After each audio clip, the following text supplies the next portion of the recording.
Hello, everyone.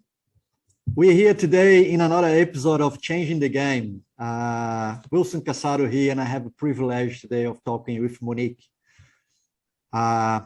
Today will be hard for me to leave my bias separated from this conversation because Monique is my business partner at Visage, and we're very close to each other, so I'm a very big admirer of her.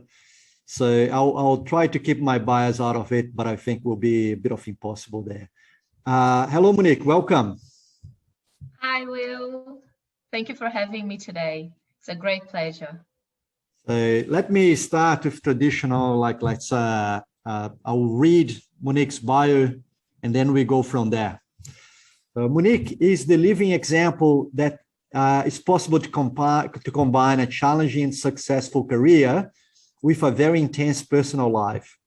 She is the mother of 3 kids under the age of 5, including a set of twins, and is one of the managing partners at Visage, a global consulting company. Engineer by background, she was born in Brazil and joined the company as an intern, becoming a partner only 4 years later, as a recognition for being a top performer. She is extremely passionate about developing people, and her happiness comes from seeing the success of others. She is an advocate for diversity and inclusion in the Australian workplace and knows there is a lot more that can be done in this space. Monique, let's start maybe with a question that I ask everyone, which is, tell us a little bit about yourself, but what the stuff that we didn't hear from your bio. How has been your journey? Oh, it's interesting because I was listening to what you're reading and looks so pretty, right? But in reality, it has lots of bumps and lots of challenges, and I think that's what makes it beautiful and a lot of a very good journey to be. So I think the one thing that I would like to add to that, especially in today's I'm a woman in a very male dominant industry, right? So even though I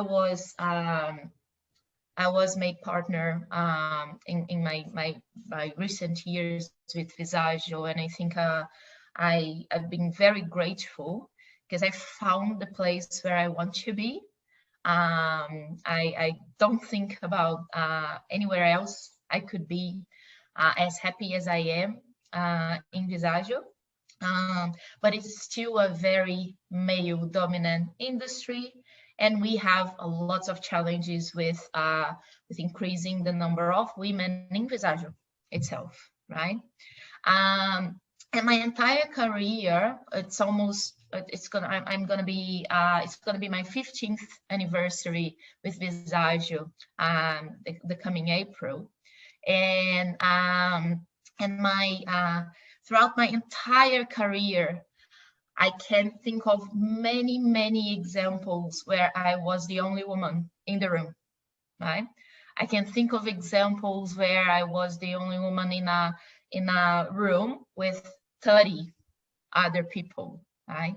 Wow. And one of the things that excites me the most, and that I always wanted to took upon as a challenge, as a personal challenge to myself, was to how can I be an example that we can change this, right? Like, how can I be part of this change? How can I become a reference to other women and say that, well, look, this is possible. Yes, it's a hard battle, right? But well, look, this is possible, right? So I think that's part of the story that is not there. So like many times I was the only woman in the room, and trying to bring that perspective to meetings, to the deliverables that I was, to the projects that I was something that it was difficult, it was challenging, but yeah, it was good as well to be done. So thank you for sharing that. So I have been talking with many women, and it's a topic that comes again and again and again, of people having careers in those male-dominated sectors, and many times see themselves in those circumstances where it's only men in the room. So if I'm hearing you saying that, sort of being the only female in the room, if I go a little bit back, so you are an engineer by education, right? So can you go back a little bit back when you were in high school or even before? So when did you decide to go to engineering? Engineering itself does have that flavor of being, as a career of choice for men, or did you ever thought about that, or how natural was that decision? It's interesting because I think as anyone, we are influenced by our families, right? By our mother and father, parents, like grandmas and everything. And my father, he worked as a logistics manager in a multinational company, and I admired him and his journey a lot, right? And when I was thinking about what do you want to do, of course I was influenced by that. He's not an engineer. He actually did not finish. He doesn't have a bachelor degree, he's not even a bachelor degrees, and he had to make his way through it, which for me was a great example and a great influence in that sense. But I mentioned, well, look, if I want to join the corporate world, right, which was something that I seen him talking about, I really admired, and I really liked the fact that he worked with people with multiple backgrounds and everything. I said, look, what can I do? And reflecting on the choices that I had, I thought industrial engineering at that point in time was a good choice. So I went and decided to do industrial engineering specifically. It didn't even cross my mind that it was, majority of male, and there were little women back then. It didn't even cross my mind at that point in time, which is, I think, peculiar in a sense, right? But yeah, that was how my decision was made at that point in time.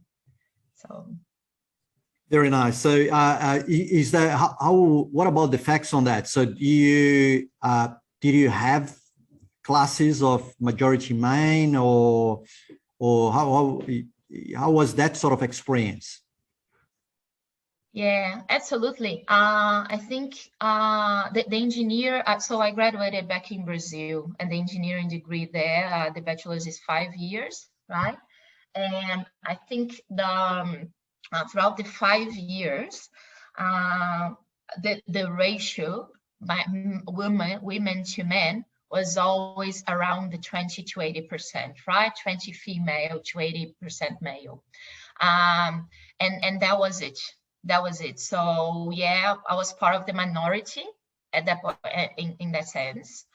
I didn't see that as a barrier, but to be completely honest, Will, I think that was because I have a personal characteristic of not looking at that as a barrier, right? Like looking at that as opportunities. I think it's one of my personal characteristics.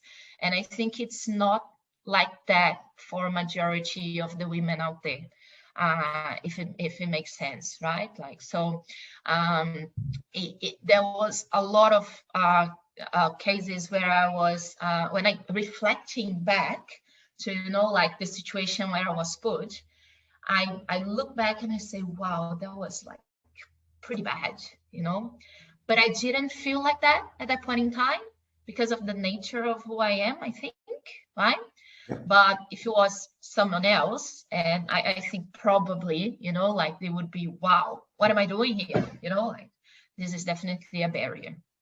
I like when the way you articulate, the way you describe. So for me, what you're saying is that, you know, the influence that you had in your life didn't make you feel like, you know, there was right things for boys to do or right things for girls to do, and was more like, you know, it doesn't matter if you're boy or girl, so you just go after it and leave that sort of challenge. So which is a recurrent trait when I talk to women about these particular issues. So some of them, well, many of them refer back to that sort of childhood or you know, as being a teenager and not going through that sort of what is right or what is wrong to do as a woman. And it looks like that influence, that particularly strong, more coming from families, has a huge impact in how you behave later on. So nice. So you come along, you know, did your engineering course and, you know, and enjoying your maths and etc. So come to a graduation. So, and from what I know about you, you didn't go for having a job as an engineer. You ended up at certain point coming to consulting. So how was that journey, that decision, and what took you in that path? It was interesting because my first, when I was looking at, so internships are very common in Brazil, right? Like you start working while you're still studying. And it's not like just a summer experience or a winter experience. You actually study, you actually work while you're studying part-time. And my first choice was to actually join Michelin, right? In the industry, in the, you know, like in the factory, back then in Rio. I wanted to live and breathe what industrial engineering was. I wanted to actually look at the machinery, look at the pieces of equipment, identify bottlenecks and everything. So I had that experience, and I found out that I didn't like it that much, to be completely honest. And then I actually tried and had another experience at Shell. I get in a corporate environment now, and that was great. But I actually, how can I say? I wanted to do more, right? And I asked for more. And what I felt is that by the hierarchy that at that point in time existed, because I was an intern, I couldn't do this. I couldn't do that. I wasn't giving lots of opportunities in that sense. So that's when I came across Visagio. And I wasn't thinking about consulting at that point in time, but I actually heard about this company, this organization that was incubated in the university that I was graduating, right? That was founded by 5 engineers back then. And I said, well, look, there might be something there. I want to actually see it. I want you to experience it. And that's where I come across Visagio. It was Visagio rather than consulting, if it makes sense, right? At that point in time. And I loved the fact that I found out about consulting while at Visagio, because I said, well, look, this is fantastic. This is how I apply what I learned at college, at university. Having a dynamic environment, different clients, different projects, is learning really quickly, really fast, and applying that knowledge straight away. So yeah, I think it was a great match, to be honest, right? It was a good match, and yeah, here I am today. Very nice to hear that, Johnny. So it's interesting how even at the time that we didn't know each other, how strong cross paths we have. So having graduated in industrial engineering as well, so I do remember going to work in a factory at Shell as an intern. You know, the lubricants factory that was close to my home and there in Rio as well. Yeah. And I also hated that sort of, no, well, look, I don't think I hated it. I loved that experience, but Absolutely. not as an ongoing experience. I loved to go there to learn, to give some contribution, but then I wanted to do something else. And that's where, the word becomes more, you want more. So I'm That, happy that you can have that perception of, finding that in Visage. So I also found Visage related to the university. So I was doing my MBA at, the same university where you graduated. And that's where I found about the company that was there in the incubator, in the technology incubator, and start to, to build the journey. Very nice. yeah, and maybe with something that is interesting as well on this specific topic is that in these three experiences that I had, right? Like again, I was minority, and in Michelin, in Shell, even in Visage, when I looked up, there was no woman, like very little women, very little, right? Like so, CEO, presidents, everyone was men. So I actually took that challenge to myself, and I said, look, if I want to be successful as well, and I want to learn, and I want to do that because I want to become a reference for the girls that are graduating after me, for the women that are graduating after me, for them to see it's possible, and for them to actually see that, well, this is another choice for you to make.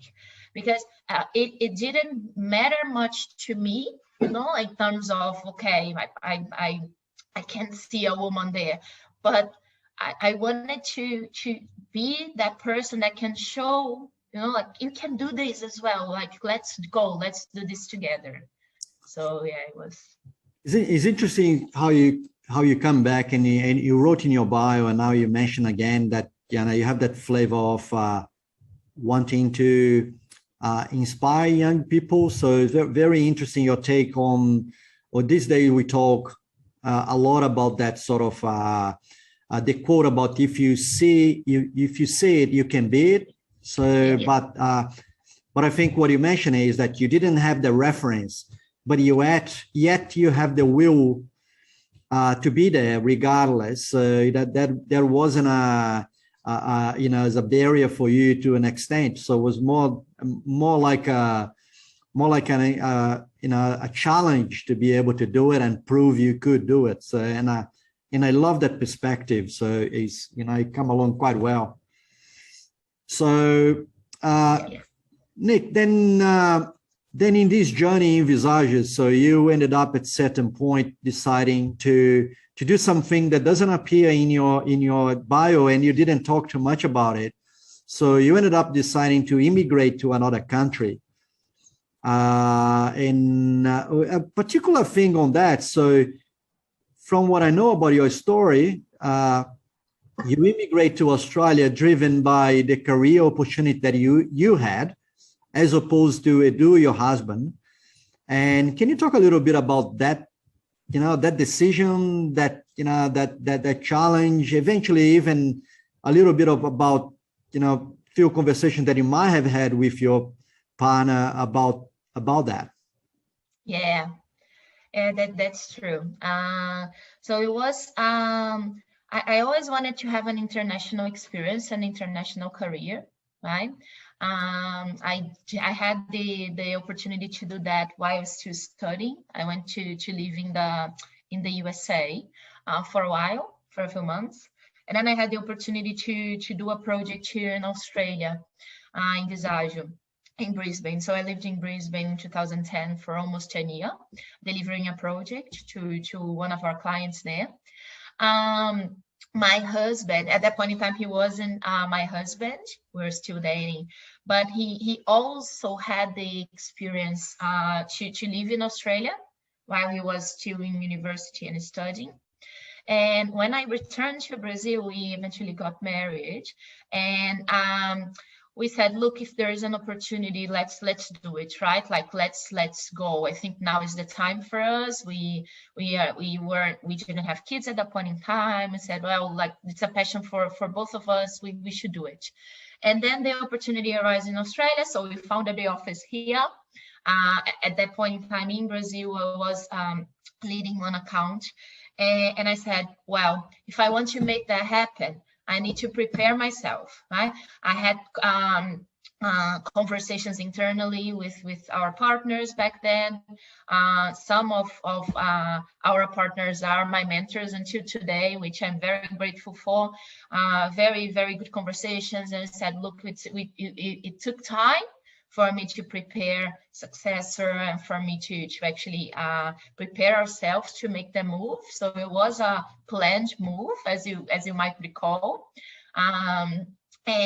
And yes, and we came, and it was a easy decision in a sense, because we immigrated having I had a job, right? Like, so we actually had a job, so we didn't have to actually follow the dream, restarting from zero. We actually had to start again. I didn't know anyone.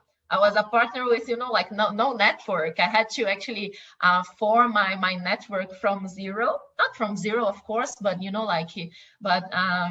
but my personal, like network. But you mentioned something that is very, very true. It was very difficult for my partner, for my husband at that point in time, because he had to start from scratch, right? So he was a tax lawyer in Brazil. So one of the most difficult professions in the world to actually immigrate. And he said, let's do it. You have the opportunity, like, let's go. And I think in that diversity journey, especially when you talk about gender equity, one of the most important things for me, Will, is that this is not a woman's fight, right? Like, this is a fight that everyone needs to fight together. If I didn't have him as my, like, motivator, contributor, partner, I don't think I would be able to actually make the move in a smooth way, the way we did, right? And I don't think we would have been able to navigate through all the challenges that we had as a couple, as a family, as we did, if it wasn't that partnership, if it wasn't that collaboration. So I think this is something that I take, that, sometimes people say, it's a woman's fight, we actually have to fight for it. No, really. It's everyone's fight. Everyone needs to be on board and wanting to make this happen. And I think this is I'm a living example of a successful case, because there was the partnership, because we were in it together. Very, very nice to hear. So I do hear that also a very common trait when we talk, and I relate myself to that as well, as being an immigrant, having a strong support from the partner, it's just unimaginable to think about not having that, right? So, and in my case, I actually, and many times in the past, I think I underestimate what my partner Renata was going through, that immigration process, because at the end of the day, similar to your story, so I had a job, I had a new a new support group as work colleagues to come along to support me, but she was at home. She didn't have at the beginning, she was still figuring out what she was going to do professionally and with the family, and I think it's unbearable. So and I'm very grateful for that support. I wonder you are as well. Absolutely. So and then you are in that journey as a partner in a consulting firm in Australia, and, working hard as I know you do. At a certain point, you decided to, it was a time to grow your family. So I wondered that, what could have been going through your mind thinking about starting a growing family, having a child, and while, having this job that extremely demanding. So can you share a little bit of that story and what you feel at the time? Yeah, absolutely. It was a decision that we planned for it, right? So I think this is something that that I talk a lot as well. It's there is never a perfect time, but there are good times and bad times, and you know them, right? So we felt at the point in time that there was a good time for us to actually start talking about it, start trying, and we planned for that. Again, I think it was only successful because I think it was successful for me because I had the collaboration of my partners, like my business partners and the entire group as well in making that happen. And also because we were able to create that flexible environment, not only by saying out loud or we really created that flexible environment that was true, right? So I had Lily. I went on maternity leave for 4 months, and it was a decision that I made to be back at work after 4 months. I always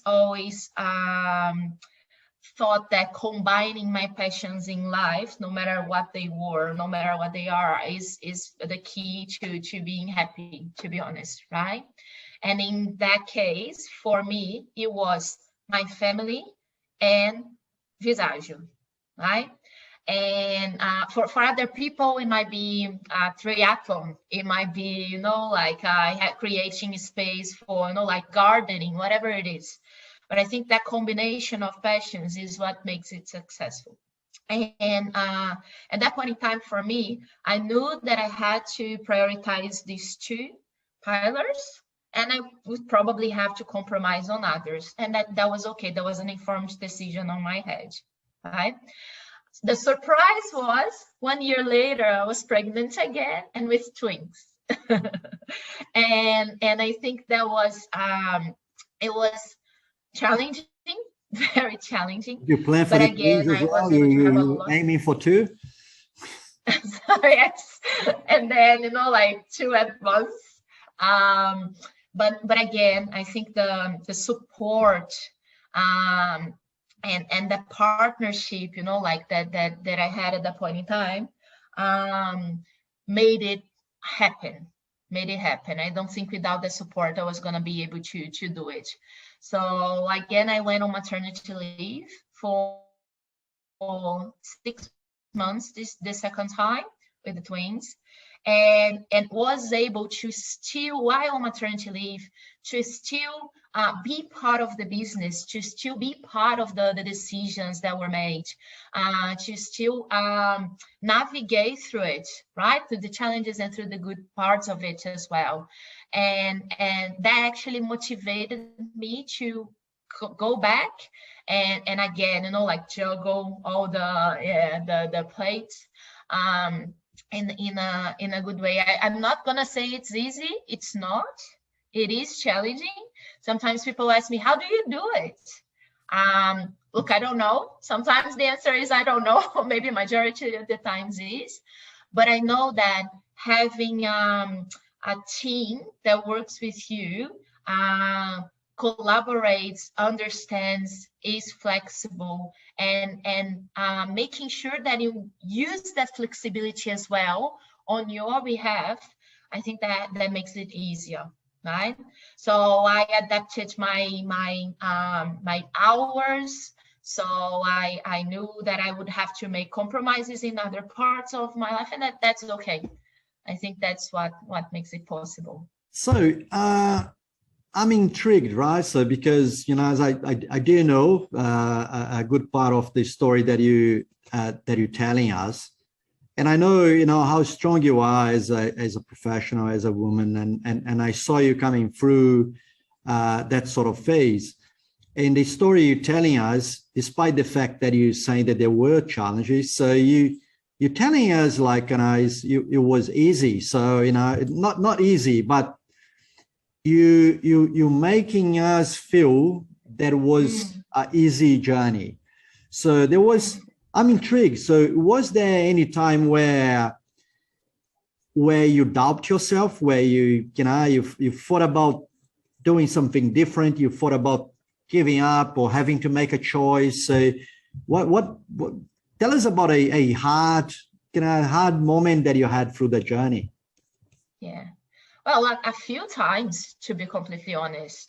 I think questions come through my mind at times on, wow, am I going to be able to do this? 3 kids under 2, partner at a multinational company, working, you know, like in different times. Am I going to be able to do it? Should I actually stay away for a year instead of 6 months, instead of 4 months?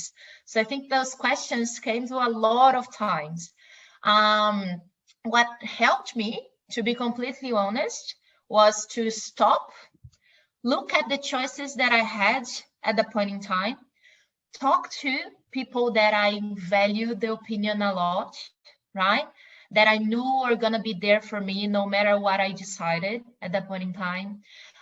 No matter how difficult it was, I knew they were going to be there for me to help me. So again, very thankful to having mentors, very thankful to having, you know, like those people in my life that could help. And then make the decision and stick to it. I think that's important as well, because majority of times, regardless if it's related to motherhood or to your professional experience or work, you're gonna have to make decisions, right?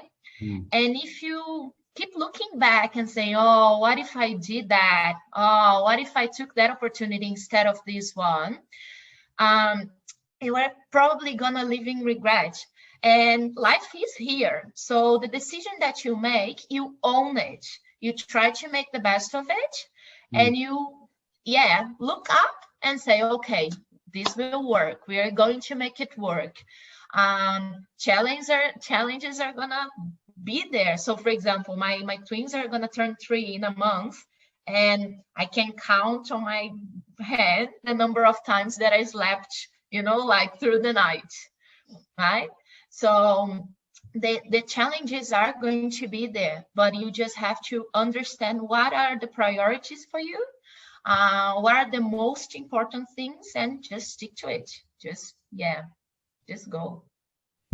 Very nice to hear your story. So, and you're still making a story. I think there is a piece in your story that you didn't mention today that I'm happy to be able to talk about. It is the fact that the changes that we had to make in Visage to adapt to a workforce that now is is getting more mature and now is growing up their families, because Visage as a startup company used to have a very young workforce where the challenges of families were not reality a few years ago, but then it started to become a reality.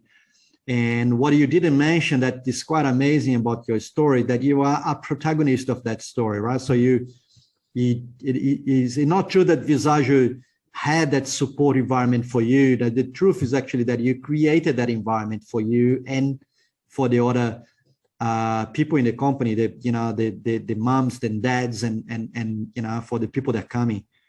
So I think that's something that I admire in your journey. So, you are indeed a protagonist and an entrepreneur in creating this environment that you want for you and for others as well. So for me, it's a big privilege to be part of that.